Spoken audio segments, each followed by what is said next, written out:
हमारी चेतना इन सभी से परे है। आज हम इस रहस्यमय विषय की गहराई में जाएंगे। वाह, यह तो बहुत दिलचस्प है। मुझे याद आ रहा है जब मैंने पहली बार क्वांटम फिजिक्स में पढ़ा था कि हमारा शरीर भी वास्तव में ऊर्जा का एक रूप है। देखिए, प्राचीन भारतीय ज्ञान में भी यही कहा गया है। उपनिषदों में अहं ब्रह्मास्मि का सिद्धांत बताता है कि हम उस परम ऊर्जा का ही हिस्सा हैं। हम तो क्या इसका मतलब है कि विज्ञान और आध्यात्म एक ही सत्य की ओर इशारा कर रहे हैं?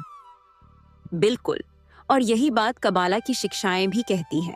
वहाँ 10 सिफिरोट की अवधारणा बताती है कि कैसे एक ही ऊर्जा विभिन्न रूपों में प्रकट होती है। और मैंने सुना है कि आधुनिक न्यूरोसाइंस भी इसी तरह के निष्कर्षों पर पहुंच रही है। सही कहा। डॉक्टर ब्रूस लिप्टन के अनुसार हमारी कोशिकाएं भी ऊर्जा के क्षेत्र से प्रभावित होती हैं। यही कारण है कि ध्यान और योग जैसी प्राचीन विधियां वैज्ञानिक दृष्टि से भी प्रभावी साबित हो रही हैं। तो क्या यही वजह है कि जौहर जैसे प्राचीन ग्रंथों में इतना गहरा ज्ञान छिपा है? हाँ, और जानते हैं क्या? जौहर में लिखा है कि हर इंसान एक छोटा ब्रह्मांड है।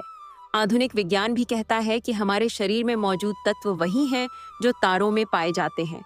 यह तो बिल्कुल नया नजरिया है, लेकिन इसे रोजमर्रा की जिंदगी में कैसे उतारा जा सकता है? देखिए, शुरुआत बहुत सरल है। रोज सुबह 5 मिनट का ध्यान, गहरी सांसें और अपनी ऊर्जा के प्रति जागरूकता। हार्वर्ड मेडिकल स्कूल के एक अध्ययन के अनुसार नियमित ध्यान से हमारे डीएनए की संरचना तक बदल सकती है। ठीक है, हम तो ये सिर्फ आध्यात्मिक नहीं, एक वैज्ञानिक यात्रा भी है। बिल्कुल। और जानते हैं, प्राचीन मिस्र के लोग भी इसी तरह की प्रथाओं का पालन करते थे। उनके हायरोग्लिफ्स में ऊर्जा के प्रवाह को दर्शाया गया है। यह सब जानकर लगता है कि हमारे पूर्वजों के पास कितना गहरा ज्ञान था। और आज के समय में यह ज्ञान और भी महत्वपूर्ण हो गया है।